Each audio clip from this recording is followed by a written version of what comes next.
You ask Tiger to solve. This deals with linear equations with one unknown. The final result is v equals 9. Let's solve it step by step. Simplify the expression.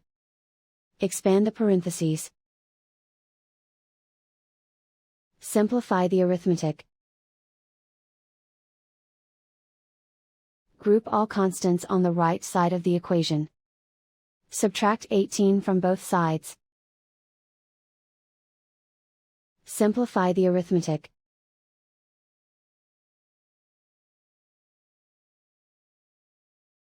Isolate the n.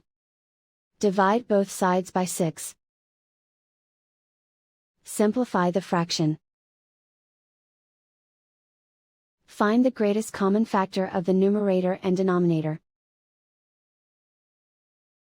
Factor out and cancel the greatest common factor. And so the final result is v equals 9.